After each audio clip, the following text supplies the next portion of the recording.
자, 우리가 예수를 믿고 신앙생활하는 것, 하나님을 아버지라 부르고 또 무엇보다도 그 전에 죄 사함을 받고 거룩한 하나님의 백성으로 이 땅에서 그 하나님 나라에 속한 자로 살아가게 된 것, 이것이 전적인 오직 하나님의 은혜인 줄로 압니다.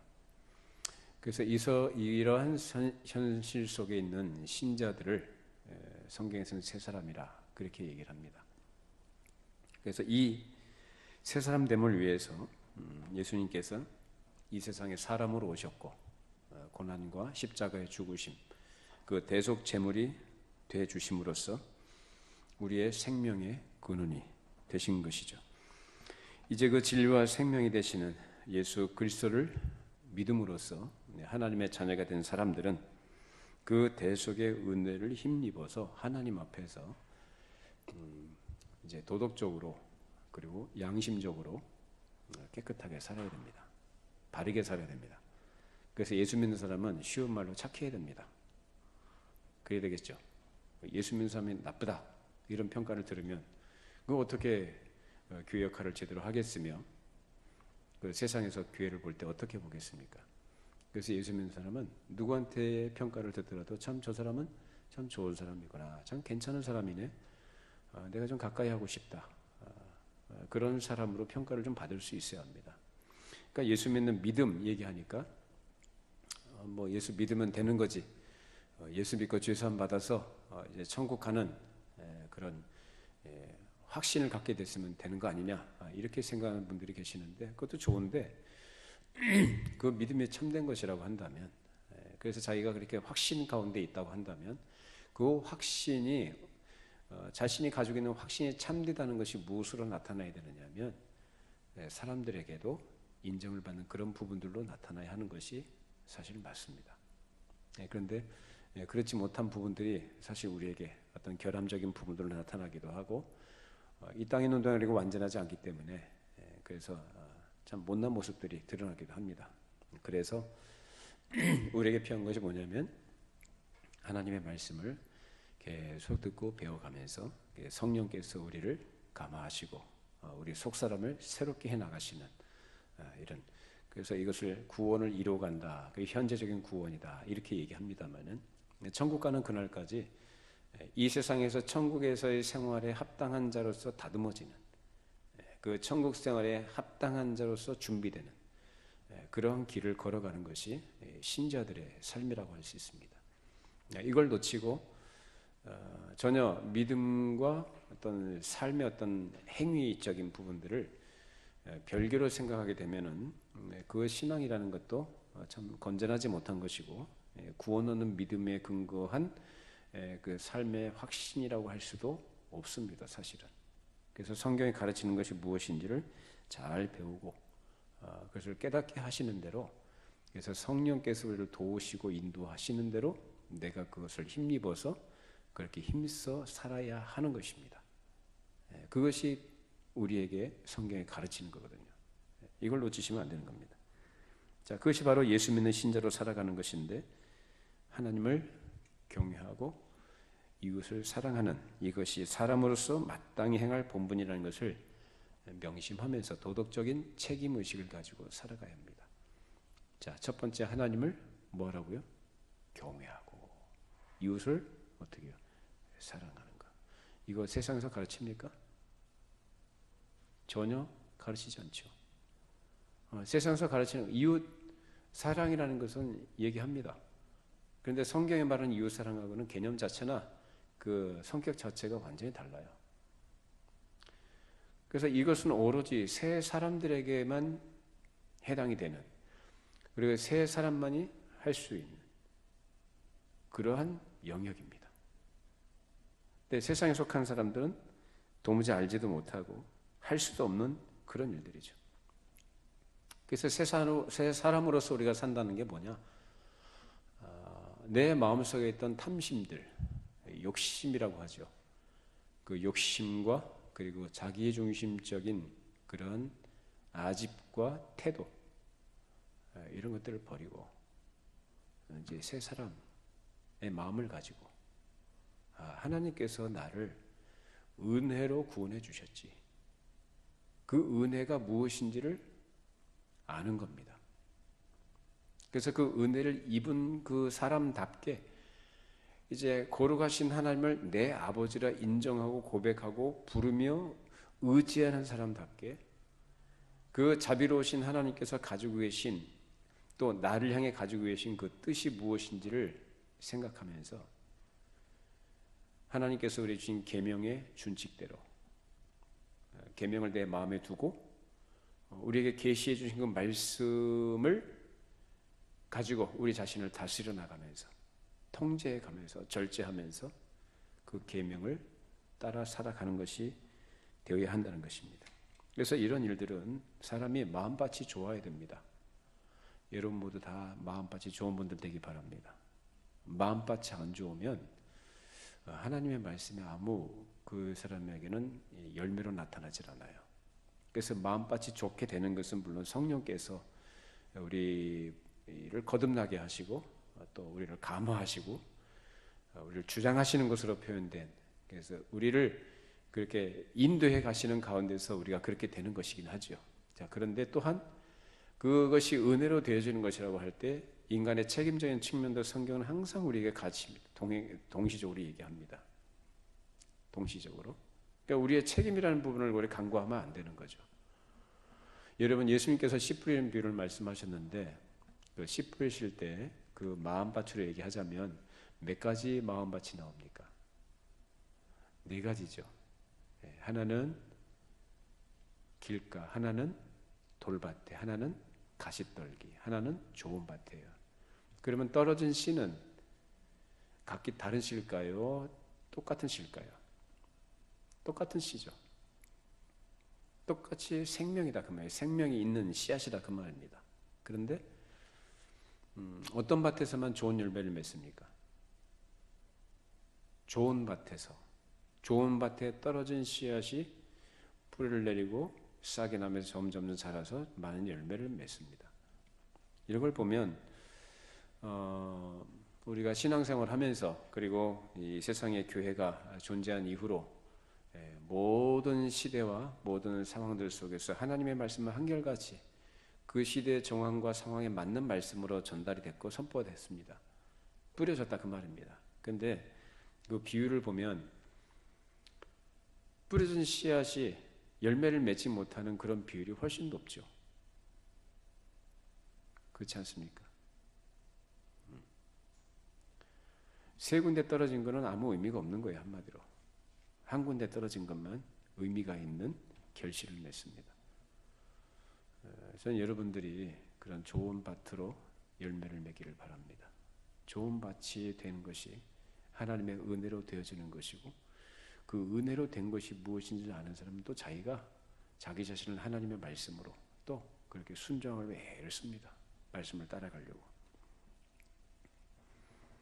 그렇게 하나님의 말씀을 지키고 사는 사람은 이제 거짓과 죄악에서 벗어나서 이제 자유를 얻고 빛 가운데서 아무 거리낌이 없이 하나님의 자녀로 살아가는데, 근데 우린 예수를 믿고 자유를 얻었습니다. 또 죄에서 해방이 돼서 우리는 얽매이지 않습니다. 우리는 율법의 종이 아닙니다. 이제 이런 것을 오해를 해서 그 자유를 자기의 방종의 기회로 삼는 사람들이 있습니다. 그래서 그 은혜를 모르는 사람들입니다. 그 자유를 주신 의미가 무엇인지, 그 자유의 성격이 무엇인지를 아는 사람은 그 자유를 자기를 위해서 살질 않아요. 무엇을 위해서 삽니까? 하나님을 위해서 그 자유를 사용합니다. 그래서 그 자유를 사용할 때 어떤 마음을 가지고 하냐? 율법적으로나 기계적으로나 마지못해서가 아니라 사랑하는 마음으로. 하나님이 먼저 나를 사랑하셨기 때문에 그 사랑을 아는 사람이니까 그 사랑받은 사람만 그 사랑 알도다. 찬송가 가사처럼 그 사랑을 알기 때문에 사랑하는 마음으로 그 말씀을 따라갑니다. 너무나 자연스러운 거죠. 그것이 그 편안합니다. 지난 시간에 우리가 살펴봤던 6절 말씀, 그 말씀 보시면 그의 안에 산다고 하는 사람은 그가 행하시는 대로 자기도 행할지니라 라고 했어요. 그의 안에 산다는 것, 그의 안에 거한다라는 것은 그리스도와의 관계를 확고하게 해서 이제 꾸준히 변함없이 영원토록 그 주님을 믿고 의지하면서 이제 그 말씀에 순종하기로 결심하고 이전에 자기가 행했던 그 과거, 지나간 날의 자기의 행위들, 자기의 어떤 그러한 불순종의 모습들을 이제 다 내려놓고 이제 돌이켜서 그리스도께서 행하신 대로 자기도 행하려고 애를 쓰는 것입니다. 물론 그것은 성령님의 도우심으로 할 수 있는 거죠. 그래서 성령님은 그런 우리의 연약함들과 결함들을 아시기 때문에 주의 성령께서 우리에게 오셔서 우리를 도우시는 거예요. 그렇게 할 수 있도록. 우리가 자연인의 상태에서는 사실상 그런 마음도 전혀 없었고 할 수 있는 능력조차도 없었습니다. 그런데 성령께서 우리 안에 오심으로써 주의 영께서 우리를 깨우쳐 주시고 우리를 감화하시고 이끌어 주실 때 우리는 그것을 따라가면서 우리를 할 수 있게 된 것입니다. 이것이 하나님의 은혜인 줄로 압니다. 여러분 그렇게 성령을 따라 행하시기를 바랍니다. 성령을 따라 행할 때만 우리는 할 수 있어요. 성령을 따르지 않으면 우리는 못합니다. 하나님의 자녀랄지라도 성령을 따라 하지 않으면 성령께서 도우시려고 우리에게 오셨는데 그 성령께서 우리를 인도하시는 대로 감화하시는 대로 따라가지 않으면 안 됩니다. 못합니다. 왜? 우리의 본성, 이 옛사람적인 것들이 다시 꿈틀꿈틀 살아나가지고 하나님의 사람으로서 살아가는데 그것이 굉장히 큰 장애가 됩니다. 그래서 성령을 따라 살 때에만 우리는 그 하나님의 뜻을 행할 수가 있다는 거죠. 자, 그렇게 해서 성령님은 우리로 하여금 머리이신 그리스도의 다스리심을 따르도록 감화하시고 인도하시는데 이것은 우리에게 계시해 주신 말씀을 통해 그리스도가 누구이신가에 대한 이해를 전제로 해요. 그래서 성령님은 우리한테 말씀과 상관없이 야 아무개야 내가 너한테 지시한 대로 이렇게 해라 저렇게 해라 이렇게 말씀하시는 게 아닙니다. 말씀을 가지고 역사하시는 분입니다. 네? 이걸 오해하시는 분들이 있어요. 실제로. 그러니까 직통계시라고 하죠. 성령께서 나에게 말씀하셨다. 하나님께서 나에게 이렇게 하라고 저렇게 하라고 말씀하셨다. 그렇게 말하는 게 인도하심이라는 게 아니에요. 말씀을 가지고 우리로 하여금 알게 하시고 깨닫게 하시고 그래서 내 마음을 그렇게 이끌어 주셔서 그렇게 내가 의지를 가지고 할 수 있도록 도우신 분이 바로 성령님이시라는 거예요. 자, 그러면 이 문제는 이제 예수님이 어떤 분인가에 대한 이해를 전제로 한다고 했는데 그러면 예수님께서 이 땅에 오셔서 하신 사역에 대해서 우리가 이해를 해야 됩니다. 그 예수님은 여러분들은 그동안 말씀을 쭉 들어오셨기 때문에 아실 거예요. 아시지만 이건 진리니까 다시 한번 우리가 확인해 봅시다. 자, 성경에서 예수님의 사역을 얘기할 때는 낮아지심과 높아지심을 두 가지로 구분해서 우리에게 가르쳐줘요. 그래서 주로 이제 복음서는 예수님의 낮아지심에 대해서 우리가 잘 배울 수 있는 것이고 사도행전에서는 예수님의 높아지심에 대해서 사도행전 이후로는 예수님의 높아짐에 대해서 더 잘 배울 수가 있습니다. 자, 그러면 낮아지심은 뭘까요? 낮아지셨다는 것은 예수님이 어떤 분이라는 얘기일까요? 높이 하나님의 영광에 계셨던 분이라는 얘기입니다. 그 영광이 얼마나 높은지는 우리는 몰라요. 알 수가 없어요. 근데 그 영광은 우리의 생각과 말로 표현할 수 없는 너무너무 위대하고 찬란한 근데 이런 수식어들을 동원할 수밖에 없어요. 근데 하나님께서 사람으로 이 땅에 오셔서 그러니까 낮아지시는 것이 뭐냐? 창조해 주신 그분이 이 세상에 당신 자신께서 만드신 이 피조 세계 속에 그것도 하나님을 반역한 피조물인 인간이 범죄한 이후로 타락해서 죄로 오염되는 이 세상에 죄로 오염되고 번복되어 있는 시궁창 같은 이 세상에 거룩하신 그분께서 그 모든 죄로 오염된 세계의 원인 제공자인 사람의 몸을 가지시고 오셨다는 거예요. 그게 고난이죠. 창조 주신 그분이 피조 세계에 피조물의 모습으로 오셨다. 그뿐만 아니라 당신께서 구원할 대상인 그 죄인들에게 잡혀서 고난을 당하시고 죽임을 당하셨어요. 십자가에서. 그리고 무덤에 장사되셨습니다. 거기까지가 예수님의 낮아지심. 예수님의 자기 비하라고 얘기합니다.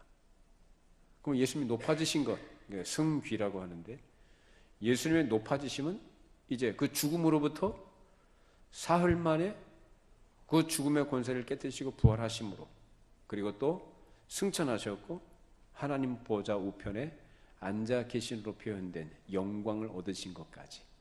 그래서 그분이 이제 그렇게 높아지신 그분이 이제 지금 우리 누구를 다스립니까? 교회의 머리가 되셔서 그 몸으로 부름받은 지체들인 우리 성도들, 그 교회를 그리스도께서 다스리고 계시다는 것입니다. 그러니까 우리가 얻은 생명이라는 것은 뭐냐면 그리스도의 낮아지심으로써 얻게 된 거예요. 우리가 믿으십니까? 그리스도께서 철저히 자기를 비우시고 자기를 버리시고 자기를 다 우리를 위해 내주신 것으로서 우리가 생명을 얻은 거예요.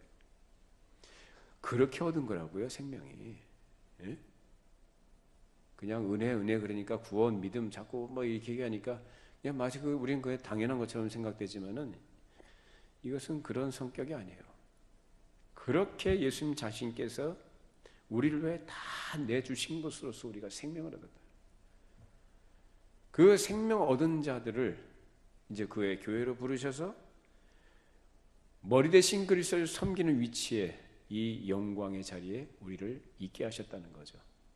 그래서 머리가 되신 그분이 이제 높아지신 그분이 우리를 지금 다스리고 계시다라는 것입니다.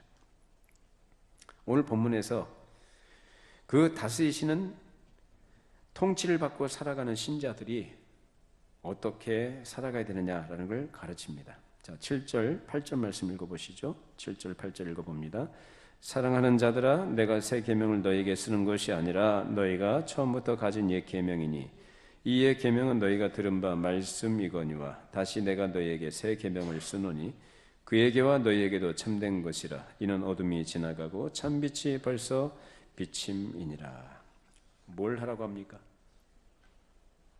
생명을 얻은 그리스도의 통치를 받는 위치에서 생명을 얻는 자들이 어떻게 살아야 된다고 얘기합니까? 서로 사랑하라는 겁니다. 서로 사랑하라. 여러분 이거 세상에서 할 수 있나요? 세상 사람들이 할 수 있는 건가요? 못합니까? 절대 못하죠. 좋은 게 좋은 거지. 좋은 게 좋은 거지. 못합니다. 근데 이건 누구만 하느냐? 그리스도를 통하여 새 생명을 얻은 하나님의 거룩한 백성들만이 할 수 있다는 것입니다. 그런데 여기서 주님께서 우리 신자들에게 주신 계명이라는 것은 새 계명이라고 하는데 사실 이 계명이 옛 계명입니다. 없는 가운데서 처음으로 새 계명을 우리에게 주신 게 아니라 이미 옛부터 주어진 계명이라는 거죠. 자, 옛부터 구약 시대에 주신 것인데 오랜 시간이 지나갔습니다. 근데 사람들은 처음에 주셨던 그 계명의 하나님의 본의, 하나님께서 왜 이것을 주셨는가 그 정신을 놓치고 오랜 세월을 지나왔어요. 자, 이제 사도가 그것을 다시 얘기를 하는데 그것을 그 정신이 무엇인지를 성도들에게 신자들에게 이것을 얘기하려고 할 때 이것은 새로운 것처럼 들려진다 그 말입니다. 무슨 말인지 이해가 됩니까? 그래서 옛 계명이지만 새 계명으로서 우리에게 주어진 것으로 그렇게 표현하는 것입니다. 사도들이 하나님께로 받아서 전한 복음은 구원의 은혜와 계명으로 대표하는 율법이었어요. 그래서 전에도 우리가 그렇게 함께 얘기했습니다만은 율법이라는 것은요 복음과 율법이 따로 있는 게 아니에요. 물론 어떤 성격을 우리가 이해하기 위해서 구분해서 설명을 하고 듣긴 하지만은 사실은 이 복음에는 뭐가 다 들어있냐? 율법과 복음이 다 같이 들어가 있어요. 율법과 복음. 복음이라는 것은 사람이 믿고 구원을 얻을 내용, 그리고 어떻게 행해야 할 것을 전하는 것입니다. 그래서 성경에서는 믿으라 라고 얘기하지만 믿고 가만히 있으라고 말하지 않습니다. 믿은 사람으로서 어떻게 행해야 할 것을 같이 가르칩니다. 믿음과 행위는 따로 떨어지는 게 아니에요. 동시적으로 같이 붙어 있는 것입니다. 그래서 우리가 구원을 얘기할 때는 구원은 믿음으로 얻습니다. 믿음으로입니다. 오직 우리의 행위나 어떤 노력이나 우리가 어떻게 기여를 해서 구원 얻는 게 아니라 믿음으로 얻어요. 그러나 그 믿음이 참되다는 것을 무엇으로 증거하느냐? 그 행함으로써 증거하게 돼 있습니다. 나 믿어요 하면서도 여전히 옛사람적인 생각과 가치관과 그런 태도를 가지고 살아간다면 이건 믿는 거 아닙니다.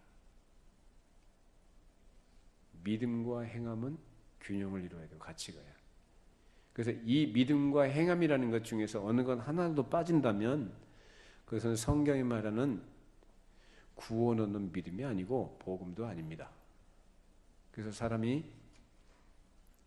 지혜로 복음을 전한다고 하면서 행함만을 강조하게 되면 윤리 도덕적인 교훈으로 끝나고 마는 것이고, 반대로 믿음만을 강조하면 뭘로 빠질까요? 믿음만, 오직 믿음으로만 구원 온다고 했으니까 난 믿습니다. 그 전혀 믿는 사람으로서의 삶의 모습은 나타나지 않아요.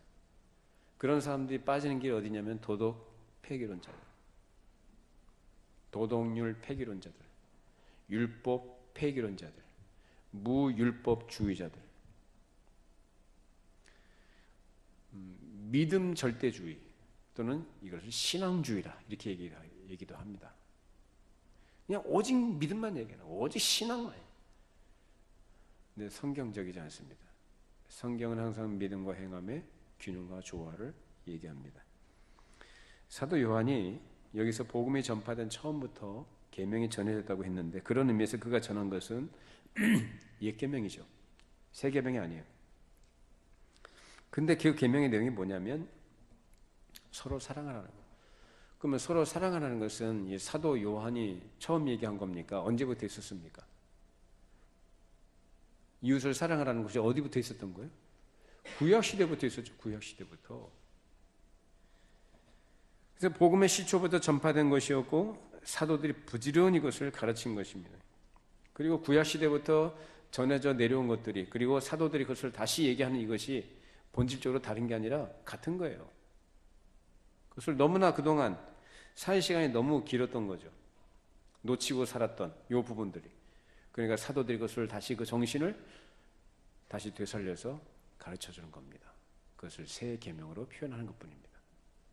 자, 예수님도 말씀하셨는데 마태복음 5장 17절에 뭐라고 하셨냐면, 내가 율법이나 선지자를 폐하러 온 줄로 생각하지 말라. 폐하러 온 것이 아니로 완전하게 하려 합니다. 당시 바리새인들이 잘못 가르치고 잘못 사용했던 율법과 계명들을 예수님께서 바로 잡으시고 하신 말씀이 뭐였냐면은 옛사람의 말한 바, 그러니까 산상수훈에 이 말씀이 나와요. 옛사람의 말한 바라는 말씀을 먼저 하시고 그 다음에 나는 너희에게 이르노니라고 말씀하십니다. 옛사람의 말한 바 살인하지 말라? 살인하지 말라 그랬지. 그러면 직접적으로 사람을 안 죽인 것이면 되는 것으로 이 사람들 알고 있잖아요. 근데 예수님 뭐라고 하죠? 나는 너희에게 이르노니 라고 하시면서 그 율법의 정신을 재해석을 해주십니다. 예수님 누구십니까? 입법자예요. 하나님이 이 법을 만드셨잖아요. 그 법 정신을 새롭게 해석해 주시고 선포하셨던 겁니다. 그러니까 예수님의 가르치심, 그 산상수훈 마지막 부분에 보면은 사람들이 예수님이 가르치심을 듣고 다 놀랬다고 그래요. 왜요? 이제까지 자기들이 들었던 말씀하고 너무 다르거든요. 자기들을 가르쳤던 바리새인과 서기관들의 가르침과는 너무나 다르거든요. 그러니까 다 깜짝 놀란 거예요. 그럼 예수님께서 말씀하셨던 이 계명은 누구에게 주신 것이었느냐? 옛날 모세에게 주셨던 거예요. 그래서 이 산상수훈은 예수님께서 그 십계명을 풀어서 그 속뜻이 무엇인지를 풀어서 설명을 해 주신 거예요. 그러니까 모세를 통해서 전달됐던 그 율법이 예수님의 입을 통해서 다시 나올 때는 새로운 계명이 된 겁니다. 한 가지 예를 들면 마태복음 22장 같이 한번 찾아보십시다. 마태복음 22장 36절에서 40절 말씀. 마태복음 22장 36절에서 40절입니다.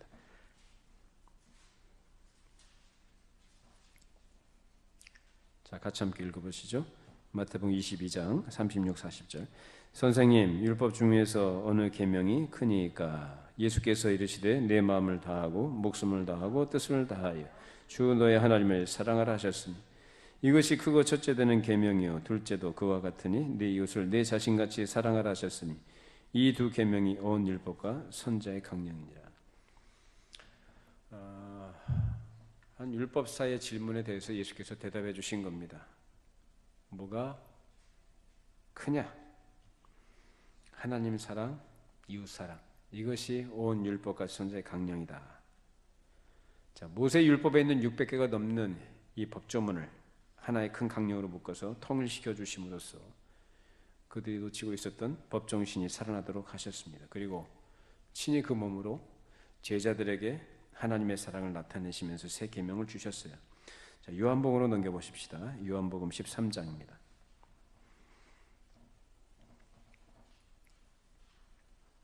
같이 함께 있습니다. 요한복음 13장 34절 35절입니다. 새 계명을 너희에게 주노니 서로 사랑하라. 내가 너희를 사랑한 것 같이 너희도 서로 사랑하라. 너희가 서로 사랑하면 이로써 모든 사람이 너희가 내 제자인 줄 알리라. 서로 사랑하라고. 어떻게 사랑하라고 합니까? 내가 너희를 사랑한 것 같이 너희도 서로 사랑하라. 내가 너희를 사랑한 것 같이라고 합니다.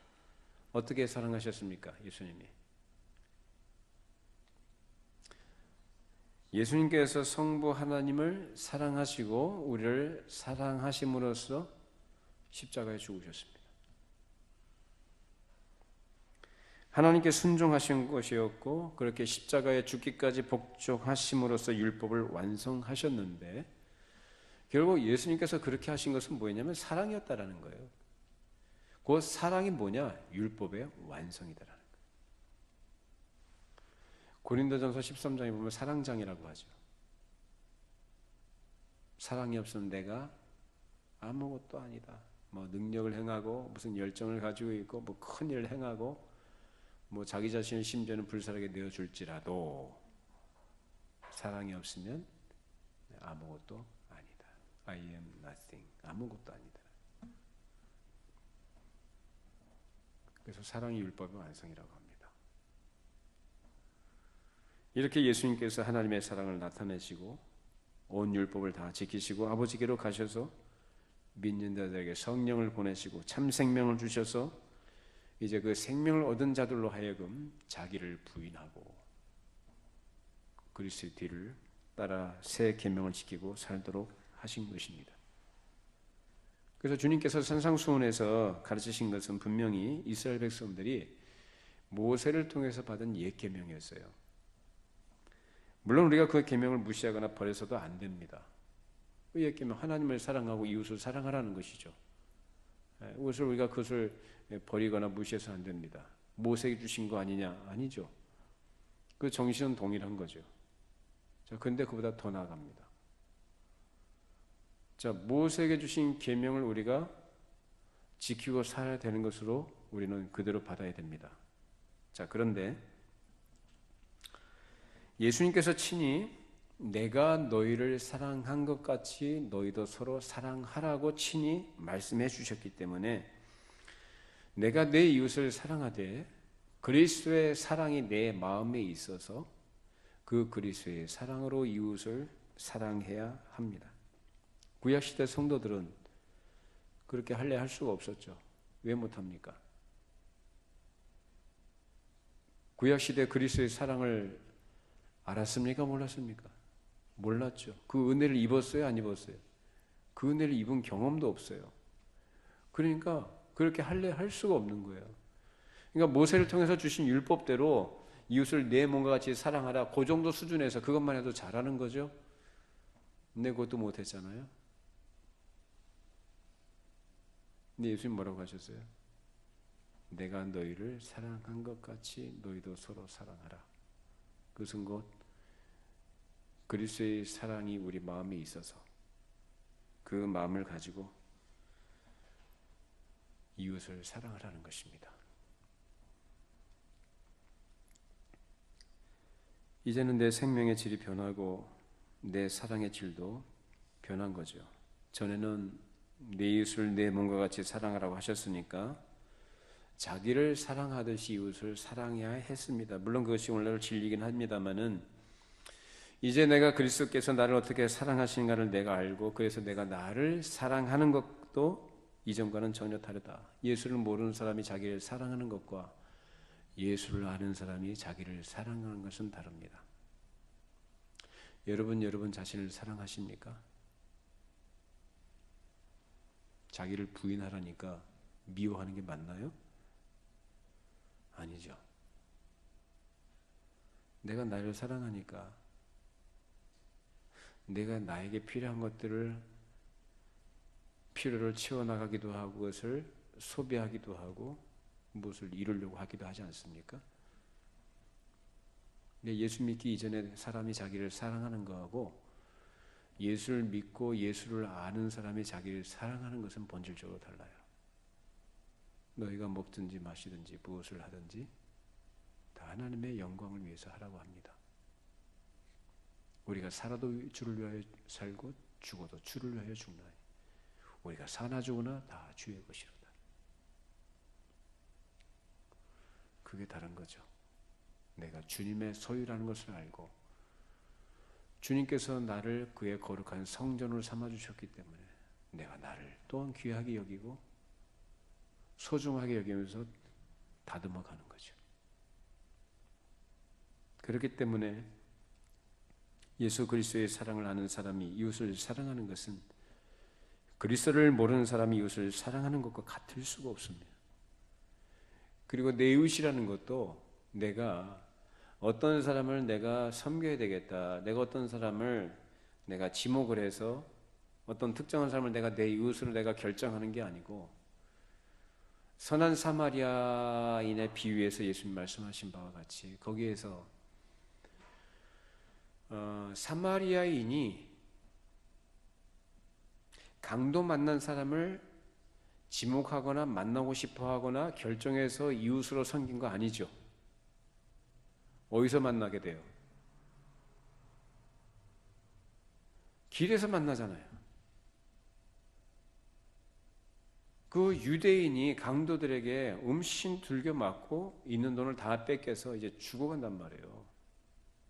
그 길가에 버려져 있는 그 사람을 불쌍히 여겨서 온 정성을 다해서 치료해주고 자기 돈 들이고 시간 들이고 마음을 쏟아서 그렇게 섬기지 않습니까? 다시 말하면 이웃이라는 것은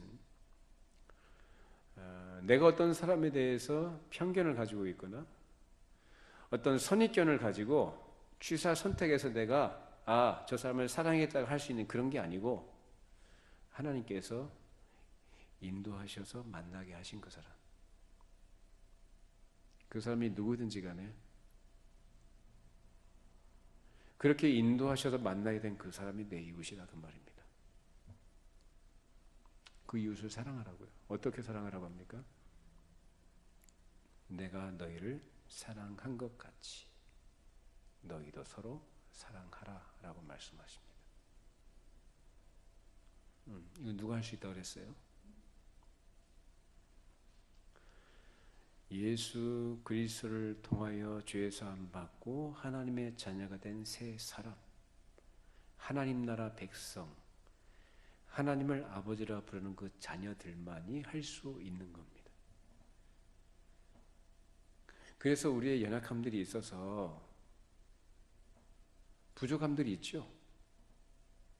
그럼에도 불구하고 우리는 할 수 있게 되었고 또 해야만 되도록 그래서 도우신 분이 성령님이신 겁니다. 그래서 성령님께서 우리 마음에 감화하시고 인도하신 대로 또 인도하셔서 또 관계를 가지고 만나게 된 여러분의 이웃들 누구든지 간에 그 사람을 사랑하시기를 바랍니다. 그래서 사랑한다는 것에 대한 정의, 이 개념이라는 것도 달리 얘기할 수 있겠습니다만은 그 부분은 다음에 얘기하기로 하고 뭐 어렵지 않죠. 사랑이라는 것이 그죠? 사랑이라는 것을 이해하기가 어렵진 않죠. 내가 그렇게 이해하는 것만큼 실천하는 것이 어렵긴 하지만 그래서 내가 하나님의 자녀냐 아니냐라는 그것을 내가 판별할 수 있는 시금석이 뭐냐? 주님께서 말씀하신 것처럼 내가 너희를 사랑한 것 같이 서로 사랑하라 라는 말씀대로 하고 있느냐입니다. 그게 시금석이에요.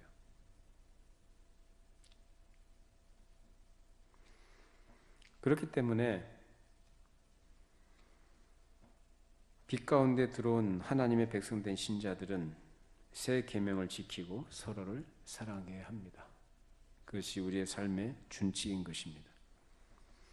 여기서 우리가 확인해야 될 것은 하나님께서 사도들을 통해서 그리스도의 구원과 은혜를 전파하게 하셨고 새 시대, 즉 하나님 나라가 임한 것을 알리실 때 그 말씀을 듣고 하나님을 두려워하면서 회개하고 생명의 길을 찾느냐 아니면 그냥 살던 대로 넓은 길로 가다가 망하느냐 하는 것을 분별할 수 있는 증거가 됩니다.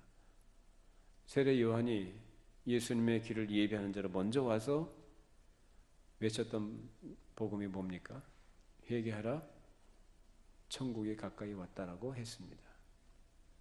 자, 이제 율법을 성취하시는 예수님이 오셔서 같은 말씀하십니다. 회개하라, 천국이 가까이 왔다. 사도들이 전했던 내용도 같은 내용입니다. 하나님의 나라가 임했다. 너희가 회개하고 죄산 받아서 하나님 나라에 들어와야 된다.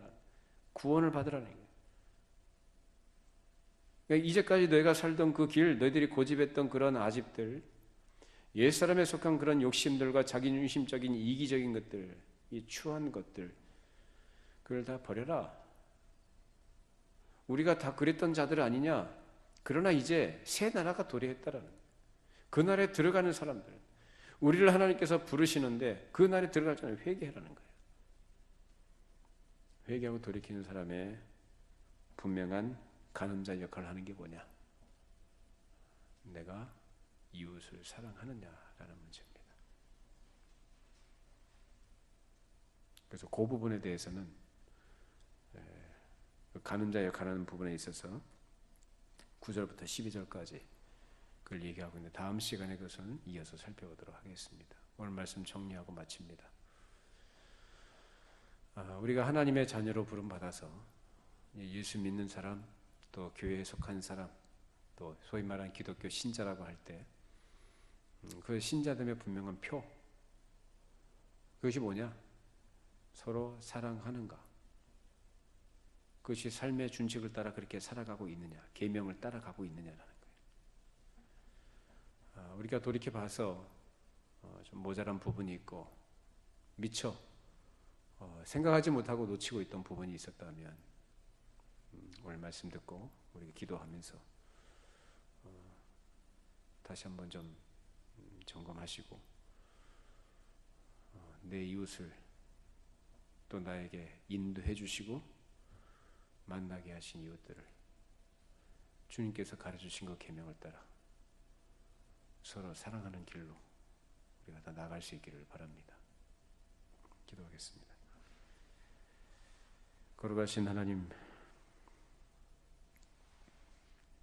우리가 하나님의 말씀을 듣고 이제 예수님의 그 뒤를 따라가는 제자로 자처하고 하나님의 백성됨을 우리가 기뻐하고 감사하지만 이제 우리를 그렇게 불러주신 그 하나님의 뜻을 따라 얼마나 순종하고 살아가는지 우리가 돌아봅니다.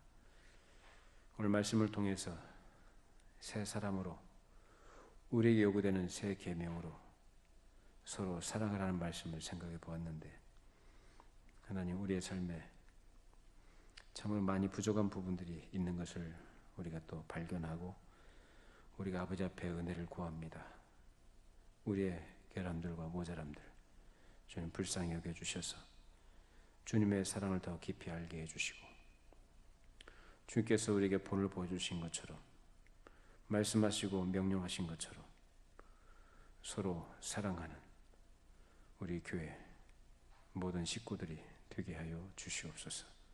교회 안에 서로 사랑하는 그 마음을 가지고 서로 보게 해주시고, 서로 사랑하는 마음으로 섬기게 해주시고, 서로 사랑하는 마음으로 수고를 넉넉하게 감당할 수 있도록 도와주시옵소서. 하나님, 우리 안에 하나님의 사랑으로 충만할 때 그 하나님의 사랑이 우리의 말과 행실을 통해 나타날 줄로 합니다. 우리 각 사람의 심령에 그리스도의 사랑이 어떠한 것인지, 하나님께서 그리스도를 통해 우리에게 베풀으신 그 은혜가 무엇인지를 더 깊이 깨달아 알게 해주시고, 그것으로 감사하게 하시고 사랑하게 하시고 사랑하는 마음으로 계명을 지키는 저희가 되게 하여 주시옵소서.